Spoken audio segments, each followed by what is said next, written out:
the 18th of August 1945, 3 days after Japan's surrender to the Allies, the Indian nationalist leader Subhas Chandra Bose embarked on a flight to freedom. He was worshipped by millions. Tens of thousands were prepared to give their lives for him. Rubbing shoulders with the Nazis, Bose had only one goal: to kick the British out of India, even if it meant shaking hands with the devil. Beaten on the battlefield, Bose was heading for the Soviet Union. But his flight never arrived at its destination. The plane crashed. Bose died, or so the official version goes. In 2006, an Indian Judicial Commission concluded that the crash never happened. He didn't die in the plane accident. Factually, that he died, we couldn't get any evidence. So what really happened to Subhas Chandra Bose? Could modern science solve one of India's greatest mysteries?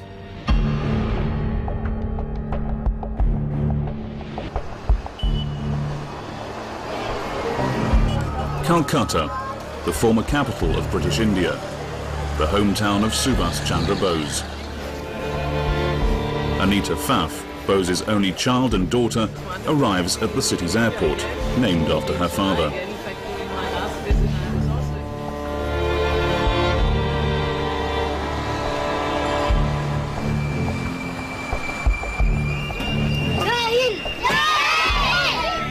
Born and raised in Austria, Anita is an infrequent visitor to India. So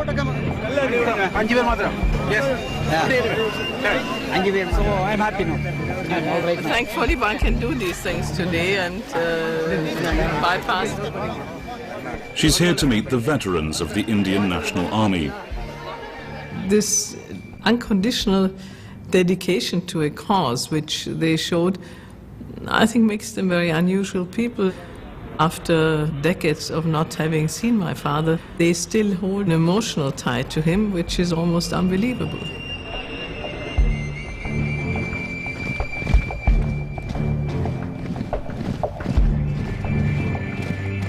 In 1944, 40,000 of them had marched from Singapore to the jungles of India, together with the Japanese.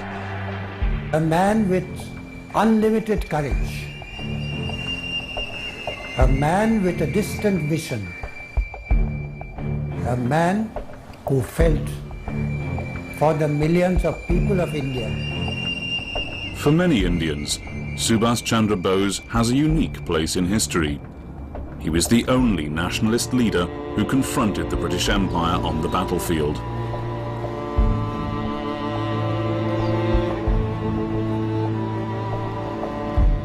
Today, Anita Pfaff is on a personal journey of discovery about the father she never knew.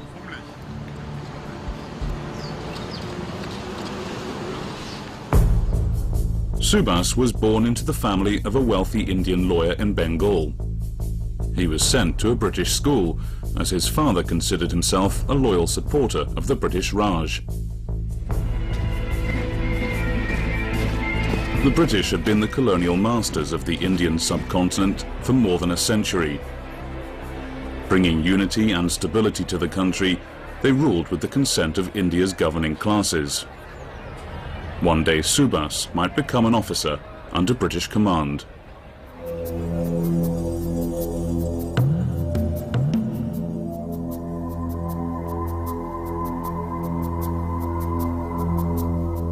But there was another side to India, far removed from the pressures of Subhas's family and of his English school. Absconding at the age of 15, young Bose discovered an ancient world of mysticism and magic. In his teenage years, there was a rebellion. He ran away from home with a friend, went to northern India. It seemed to be a kind of spiritual seeking. He thought of himself as something of a pilgrim, of a searcher going out, searching for truth. Bose moved to Calcutta. It fully struck him how British rule was ultimately racist, and how Indians were discriminated against by their European masters. There was one club. It was meant for only for Europeans, not for others. Asiatics nahi, Indian nahi. So on the gate it was written, dogs and Indians are not allowed. Subhas entered Presidency College. He's fondly remembered for standing up for the rights of his fellow Indians when he was a student here. Being the child of any successful parent, you get a degree of reflected glory, whether you like it or not. In my case, of course, it's a bit easier because for most of the time, I live in a country where people do not know or do not take much account of who my father is. And I can sort of live my own life and not be cast in the shadow of my father, so to say. Subhas passed his exams with flying colours. In 1919, he enrolled at Cambridge University in England to prepare for entry into the Indian Civil Service, the ICS. In British India, you have pretty strong racism. In British India, he is a black man. He's an Indian. And in Britain, it's different. After only 8 months of study, Subhas passed the extremely difficult Indian Civil Service exam. To his surprise, he was the 4th best in his year. It threw him into a personal crisis. Does he want to be a servant of the British Raj? After he thinks about it for a while, he says no.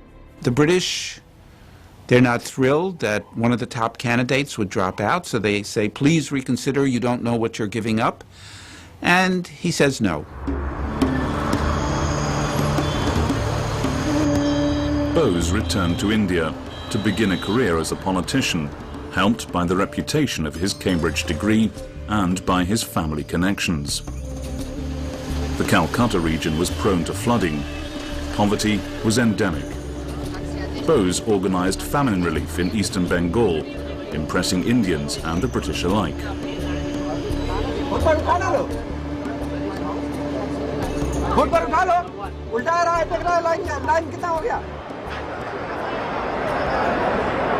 But it was BOSE's fervent nationalism that didn't go down well with the British colonial authorities.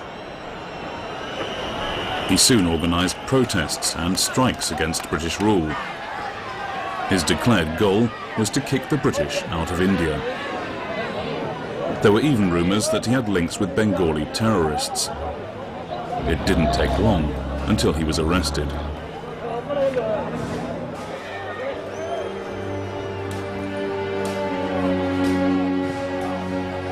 Time and again over the next 10 years, BOSE was locked up for his anti-British activities. In prison, his health declined. To avoid turning him into a martyr, he was released into the care of his family. The precondition was that he left India for a lengthy period of time.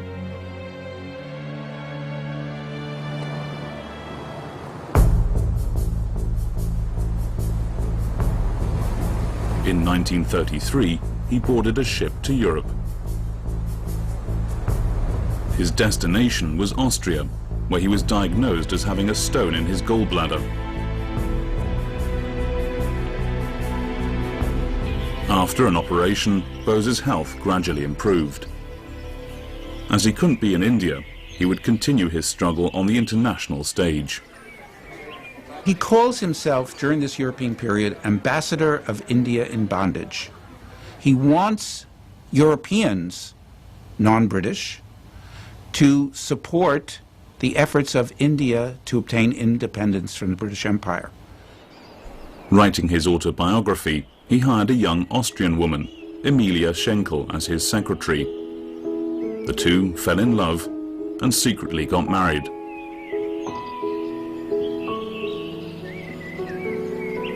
One thing attracted my father, that basically she was a rather self-assured woman. She found him very attractive, very charming. He was one of the people who, of course, always wanted women to play a strong role, and that, of course, was an exceedingly unusual attitude for a man at that time, even more so than what it is today.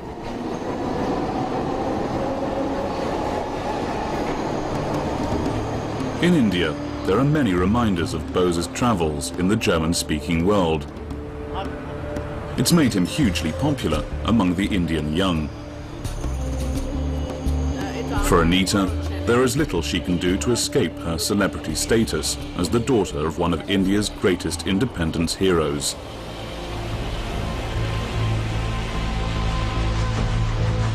Back in 1933, Anita's father was heading from Vienna to Berlin. It was the beginning of the most controversial aspect of the Indian nationalists' life. He'd come to meet the Nazis who'd recently taken over power.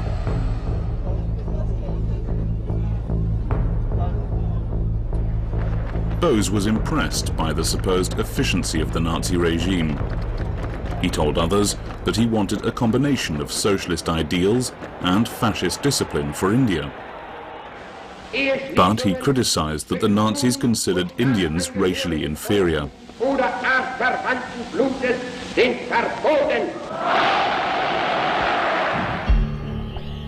BOSE held meetings with Nazi officials.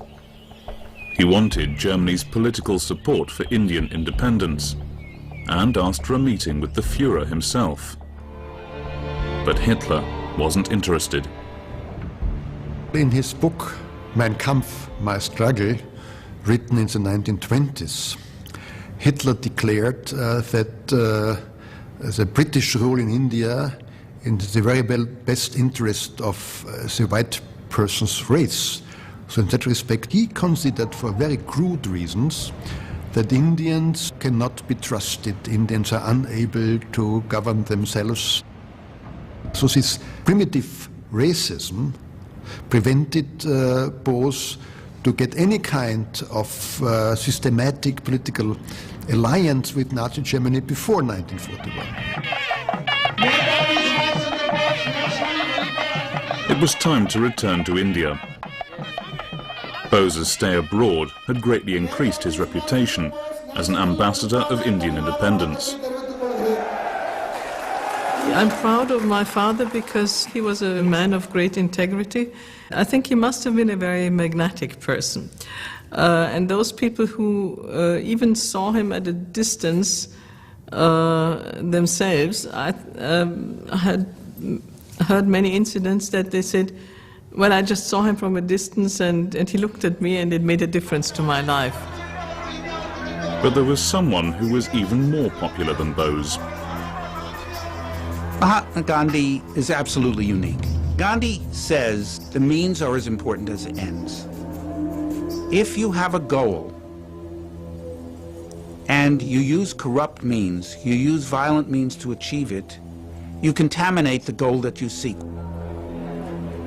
Even though Subhas believed that the use of violence against the British was legitimate, Gandhi brought him into the mainstream of the Indian nationalist movement.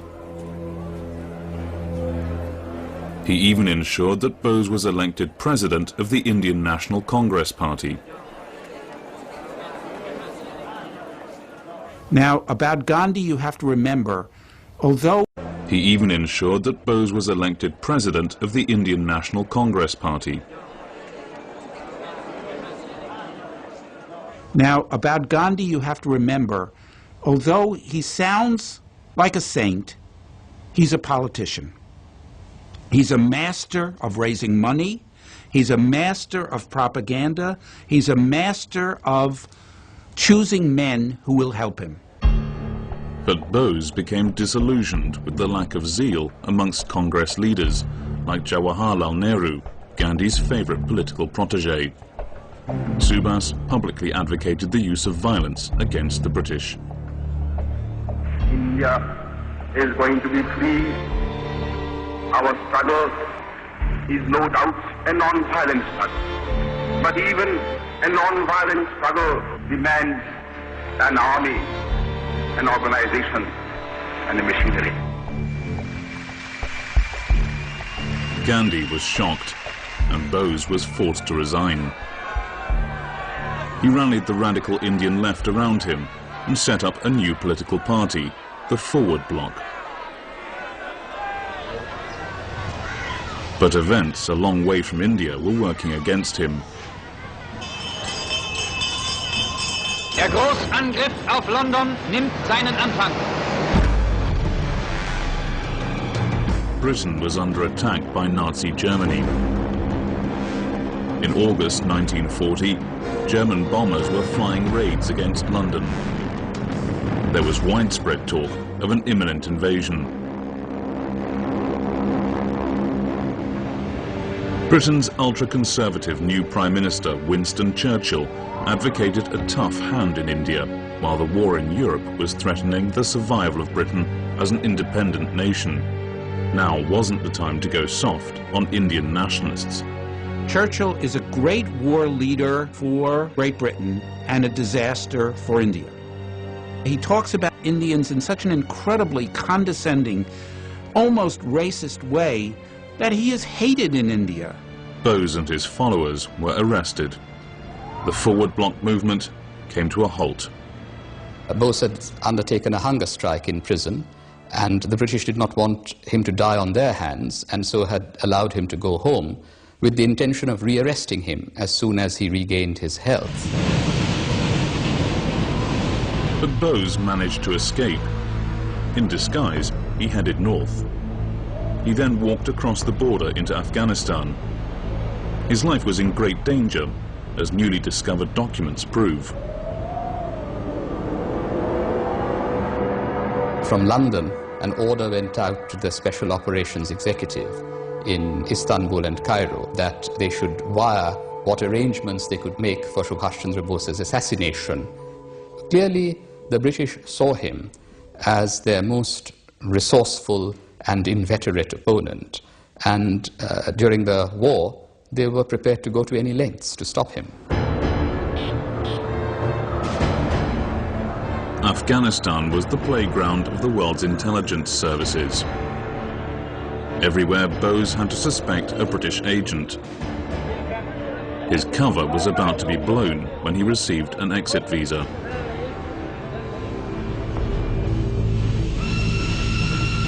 BOSE boarded a train and headed north. His first stop was Moscow.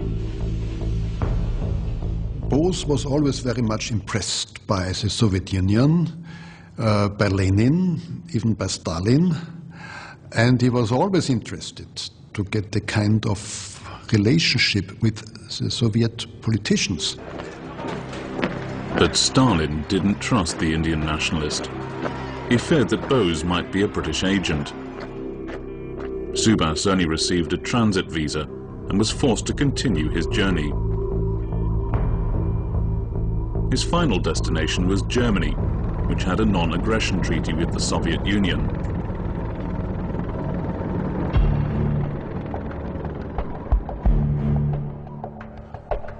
The political situation had changed fundamentally since his last visit to Berlin.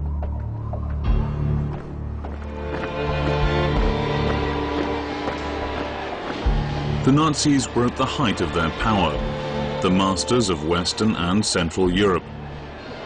BOSE wanted to enlist their help in his struggle for Indian independence. In the early 40s, he felt that the old imperialisms of the British and the French and the Dutch were in conflict with the new imperialisms of Germany, Japan, and Italy. And the colonized countries of Asia might as well take advantage of that conflict to press for their own freedom. Within 6 days of his arrival in Berlin, BOSE requested Germany and Italy to make statements in support of Indian independence. He also demanded money and military aid. But BOSE's memorandum to the German government met with polite silence. Hitler was busy putting the final touches to a plan he'd been harboring since the 1920s.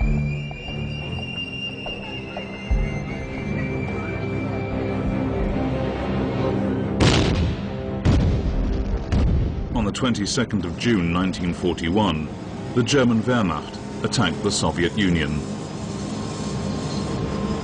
BOSE was shocked. He'd always seen Russia as another natural ally in his fight against Britain. But the German attack on the Soviet Union offered new opportunities. Hitler had ordered that once Russia had fallen, the Wehrmacht would continue its advance all the way to India. Suddenly, BOSE was of interest to the Germans. They agreed to support him with money and gave him diplomatic status. Subhash Chandra Bose certainly knew about the dark side of Nazi ideology, and I think he was making some kind of a Faustian bargain, in order to end what he saw as the scourge of British rule in India. He was prepared to, even shake hands with the devil. BOSE assumed the title of Netaji, which means leader or Führer. He received an office and an organization, the Free India Center, with a staff of more than 30 people. BOSE's first task was to broadcast anti-British propaganda to India. With his new title of Netaji, he addressed his followers back at home. When he started his speech, I'm Subhash. I'm Subhash. Tears started rolling from the eyes of his mother. BOSE wanted to reach the 2 million Indian volunteers of the British Indian Army. These men were the bedrock of the British Raj. He believed that Britain's Indian Army was the ultimate instrument of colonial control, not just in India, but in the British Empire worldwide. And therefore he set out to undermine the loyalty of Indian soldiers to the King Emperor and replace it with a new allegiance to the Indian nation. It was on the battlefields of North Africa that BOSE's propaganda activities were most dangerous to the British. Here, thousands of Indian soldiers were fighting alongside British troops against the Nazis. In 1941, the Germans had the upper hand. 32,000 British and Commonwealth troops were taken prisoner. Among them were 10,000 Indians. From his new offices in Berlin, where BOSE had been joined by his Austrian wife Emilia, the Netaji kept a close eye on these developments.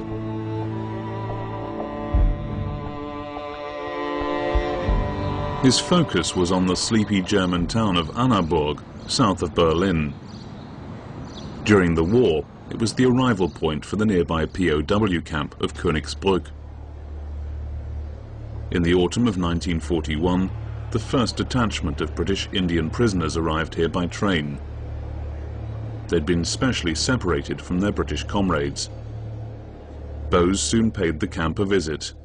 The Netaji proposed that the Indian POWs should join a special Indian legion within the Wehrmacht, loyal to himself and to Adolf Hitler.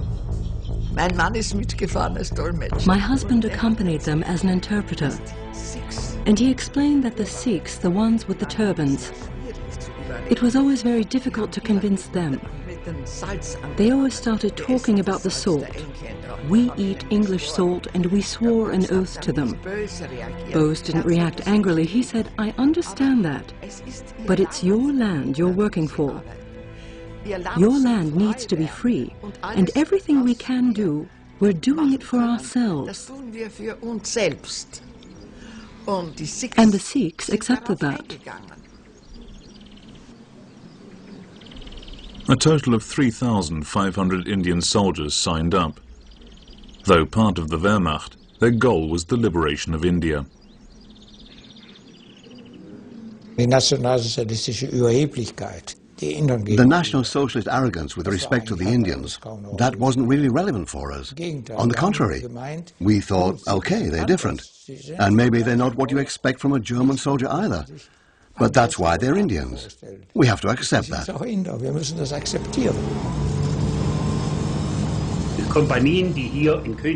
The Indian soldiers who marched through Königsbrück left their songs here, their tunes, Das ging dann so, Jimbadau, Agidau, Milkosa de Vi, Margidau, Margidau, Linking Sie.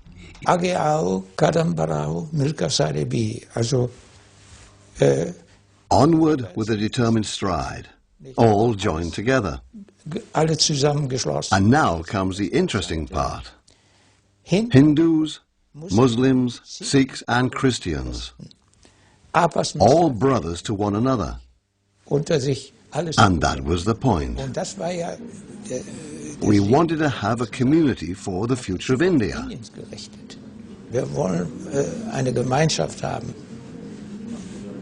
And we were successful. Am hohen Drahtzaun standen slim, handsome men stood at the tall chain-link fence with turbans, very exotic.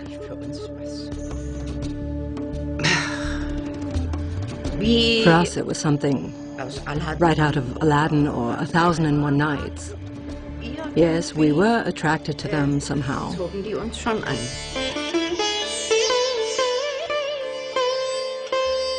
I saw all the Indians, and they all appealed to me. They were really very, very smart soldiers. I don't know if smart is the right word, but they were very well-dressed soldiers. They had very nice uniforms, and they were always immaculately dressed.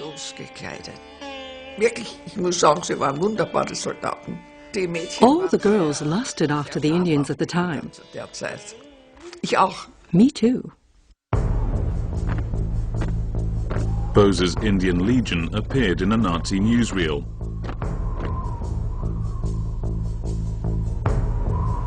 Ironically, one of the world's fiercest critics of European colonialism could be seen allied to the world's most racist and imperialistic state.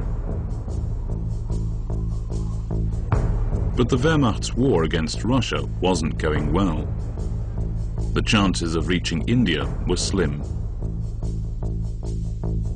BOSE was looking for new allies. The Japanese were much closer to India than the Germans. After its surprise attack on Pearl Harbor, Japan had entered the war on Germany's side.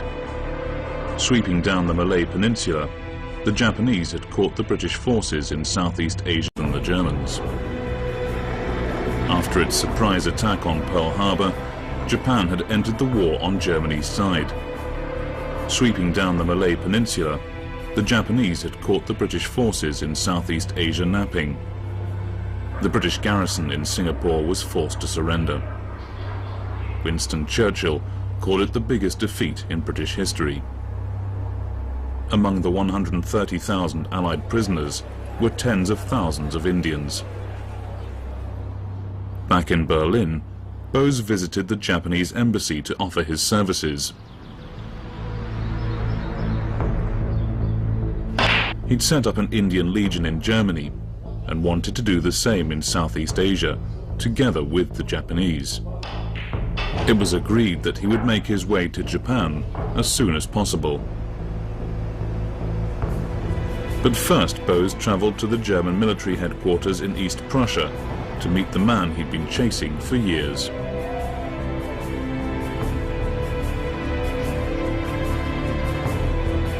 BOSE's prestige in Germany was at a high. He wanted to convince the Führer to give his public support for Indian independence.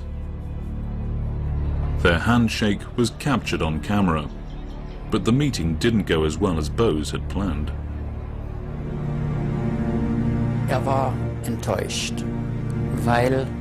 He was disappointed because Hitler was not prepared to issue a declaration in support of Indian independence.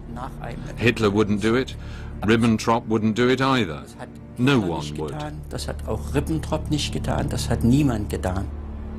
Despite the disappointment, the mere fact of BOSE's meeting with Hitler was an extraordinary propaganda coup for the Netaji. It was seized upon by friends and foes alike. In India, it's long become part of the Netaji folklore. At the opening of a new school in Chennai, the event is staged in honor of the Netaji's daughter, even if it feels a bit uncomfortable. if you look at the motivation of his work, which was to fight against the colonial power Great Britain, which suppressed his home country, he was looking for support from others. And where would he find it? Certainly not in the United States or France or many of the other European countries who were colonial powers themselves. So he was looking for support with the enemy of his enemy, so to say. Jai Hind war der Gruß, der in Berlin erfunden wurde. Jai Hind was the greeting that was coined in Berlin. Und wo sich everyone wanted to use the phrase, "Long live India." begrüßen wollten, und And that's what they did. durchgeführt worden. Perhaps it's no longer in use today. Although if you greet one of the old boys with Jai Hind, they still understand. Dann verstehen die das immer noch. Jai Hind! Jai Hind! Back in Berlin, the Netaji was getting impatient. It would be months before a U-boat was available for his trip to Japan.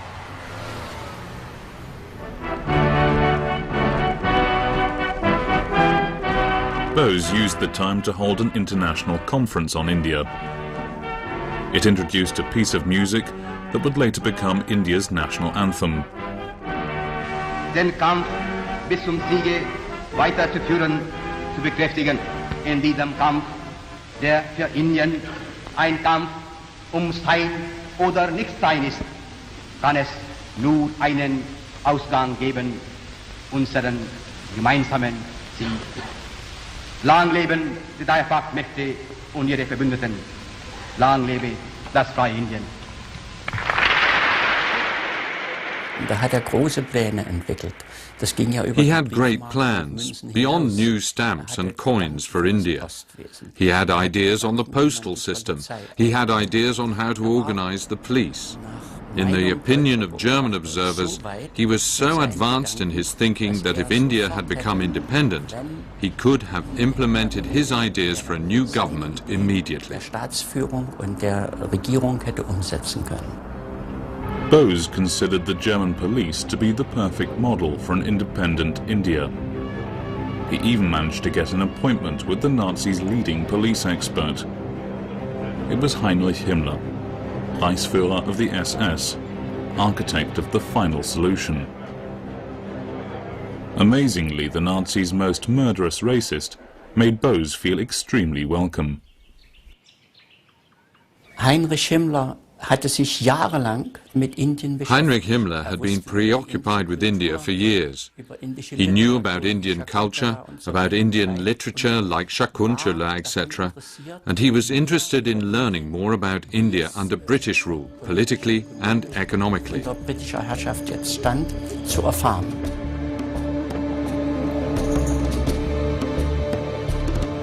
In 1938, Himmler had even sent an expedition of SS scientists to Tibet, believing it to be the original heartland of the Germanic tribes.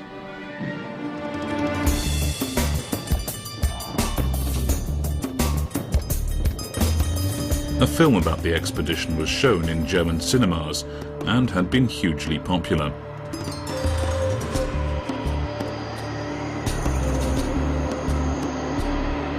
During their meeting, Himmler promised BOSE that he would protect the Indian Legion.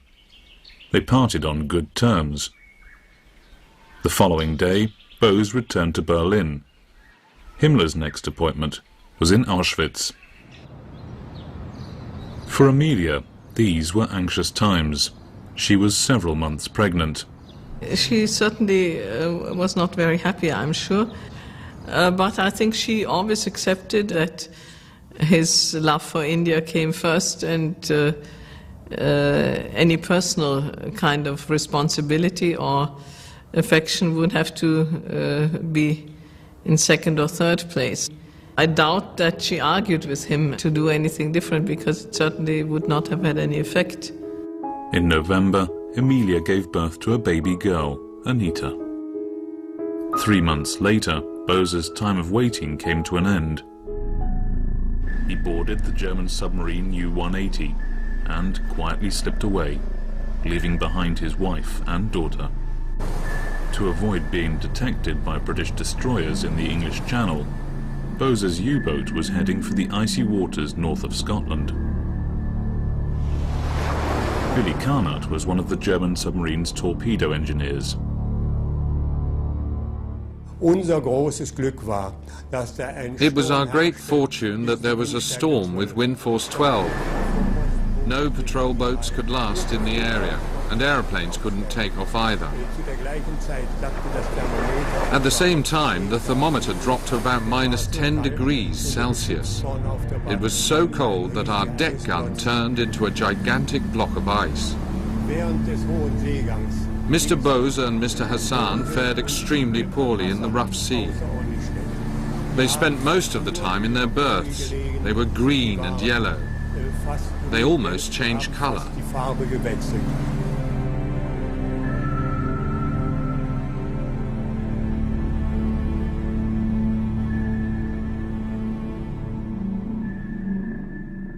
Verschwand ja ganz heimlich. Und es durfte He niemand disappeared secretly, and no one was allowed to say where he had actually gone or where he was. That was why our soldiers felt abandoned. im Stich gelassen. BOSE was no longer there. BOSE war nicht mehr da.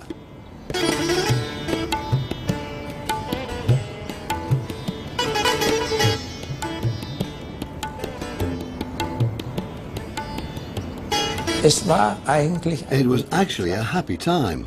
We had a special status, Sonderstellung. and that saved our lives. Das Leben bewahrt. Meanwhile, BOSE's U-boat headed for the Indian Ocean.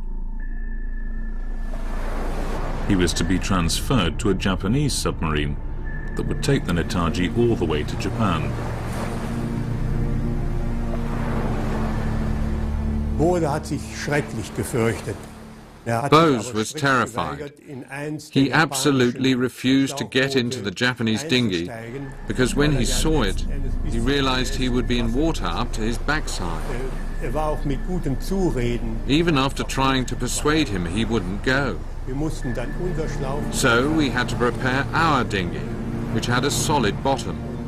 And in the end, it was us pushing him rather than him going. All around us there were triangular fins, a sign that there were sharks nearby.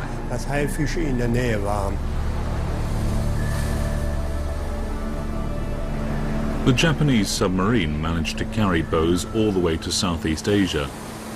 From there, he boarded a flight to Tokyo.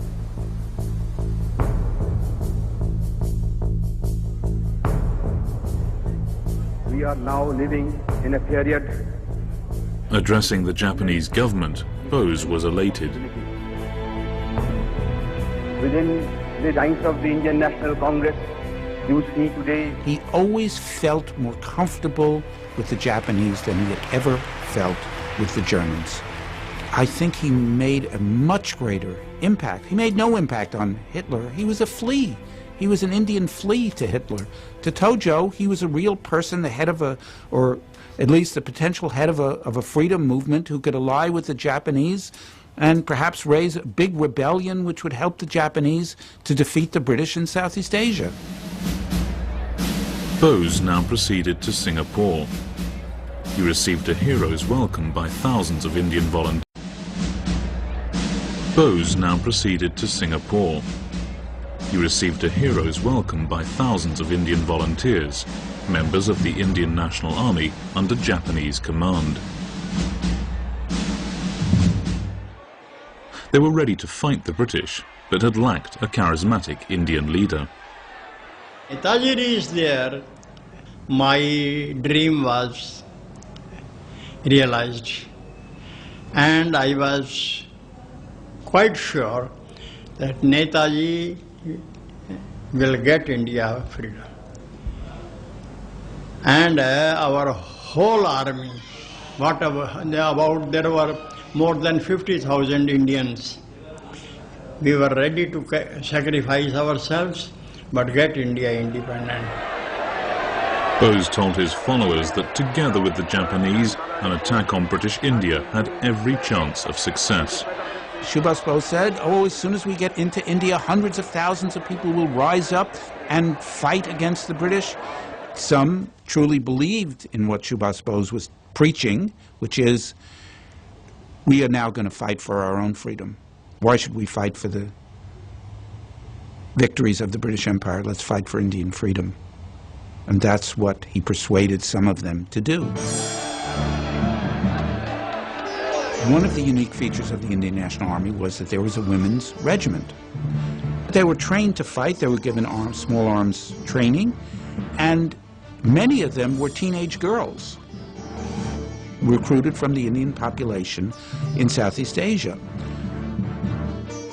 There were 3 million Indians in Southeast Asia.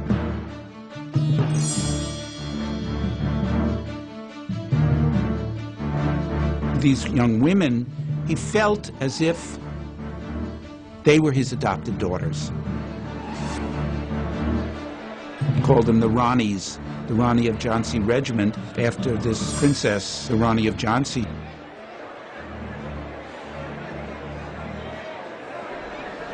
One of the women officers in the INA was Lakshmi Sehgal. A trained medical doctor, she still runs a hospital in Calcutta.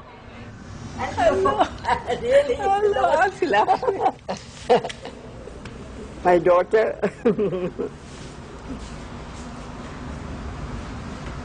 He said, but I'm a very, people may think I'm a cruel man. I'm still not satisfied. I want women also to join the regiment and form a regiment of their own, because they form half the population, and unless they also fight for the freedom of the country, they can't expect to get their rights after freedom. So women also must join.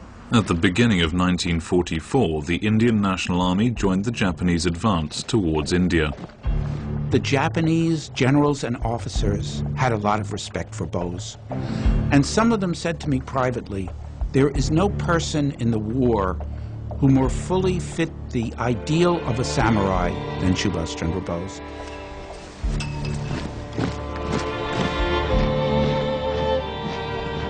Subhas Chandra Bose was actually desperate somehow to get into Bengal, perhaps reach Calcutta, because he felt that then there would in fact be a big civilian uprising in India. And his Indian National Army was simply meant to be a catalyst for a much larger civilian uprising inside the country. In March 1944, Japanese and INA forces went on the offensive.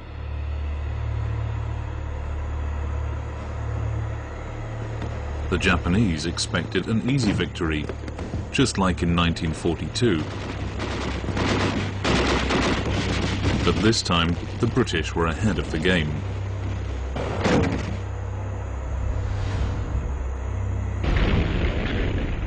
The Japanese had one of their worst defeats in the war, and the Indian National Army, recreated by Subhas Bose from the original Indian National Army, was just massacred. Newly released documents show that a double agent, codenamed Silver, had given the British advance knowledge of the Japanese attack. His real name was Bhagat Ram Talwar. An insider, he'd received the information from the unsuspecting Netaji himself.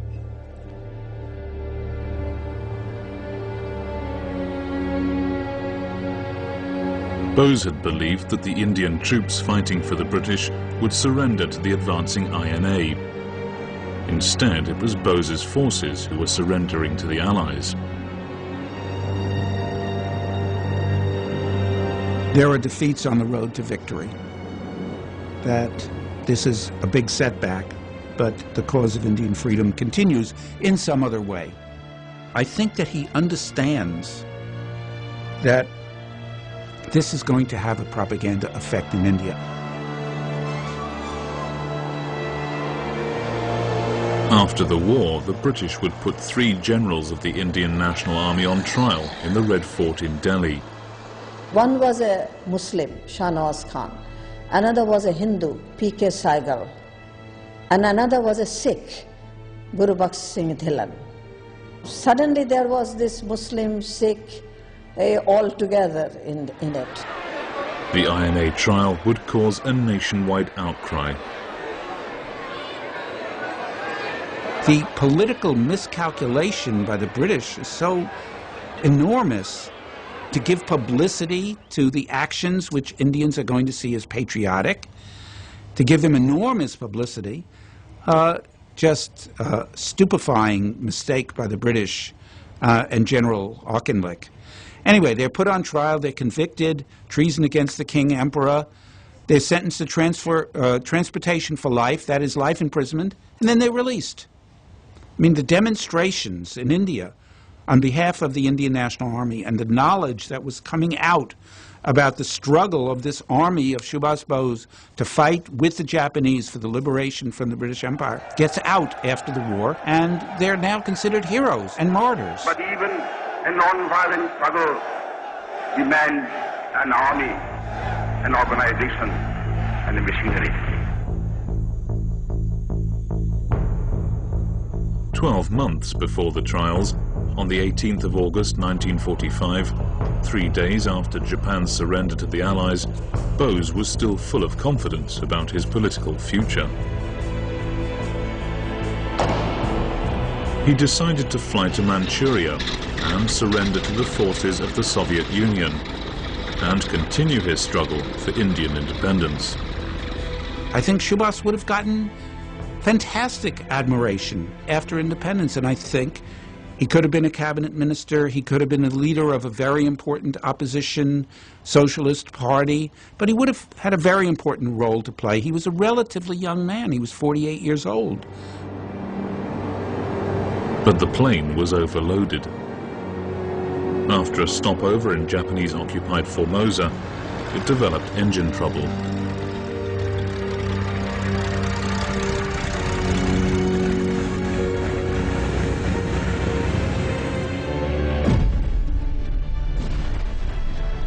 According to witnesses, the plane crashed.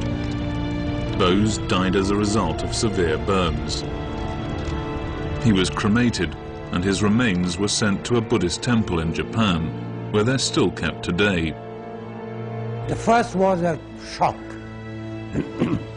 After all, when you suddenly hear the news of the death of a very near one, you are shocked. You are deeply grieved.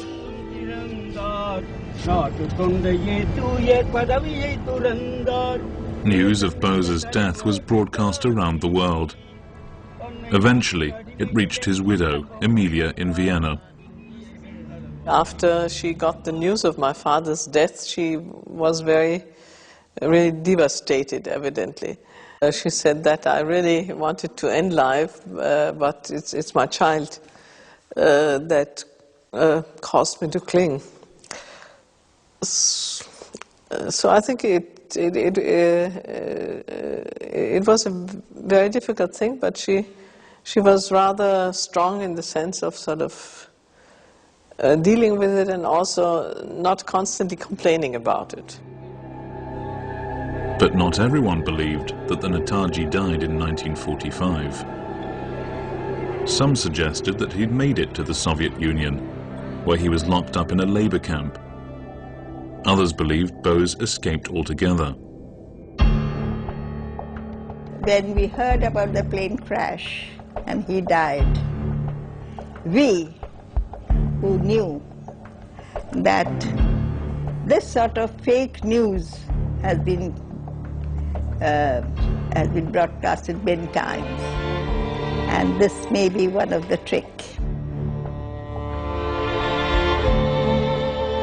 Even today, the question of Bose's death or disappearance in 1945 divides the people of India.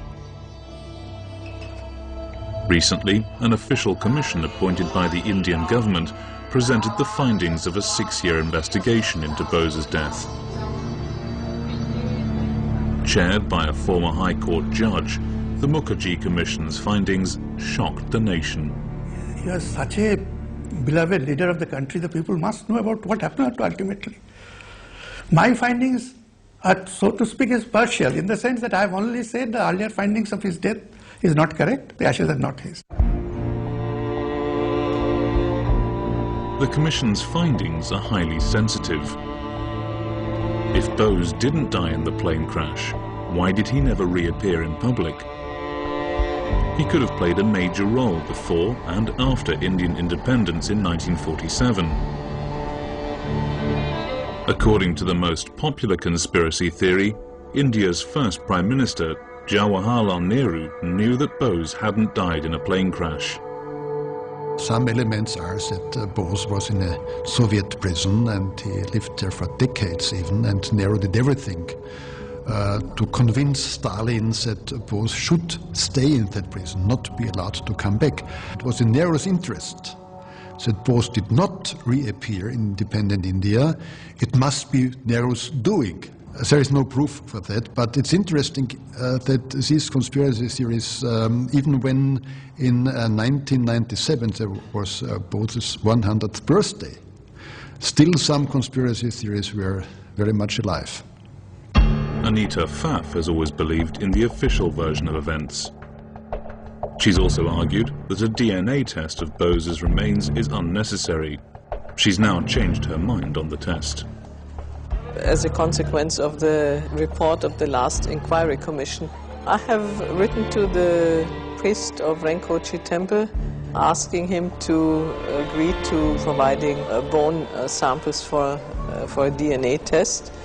What I've heard is that he would want to have an okay of the Indian and the Japanese government, and I hope we will eventually get the government to stop dilly-dallying and agree to having this test done and then see what the results are. Subhas Chandra Bose, India's most controversial nationalist. Wooed by both pacifists and generals, he was prepared to shake hands with the devil in pursuit of his dreams. 6 decades after his death or disappearance, Bose still has the power to electrify the nation. My father was always a mystery man, it seems, and he has left us with a couple of mysteries which stay with us, and the circumstances of his death are certainly one important issue. Netadi, Netadi.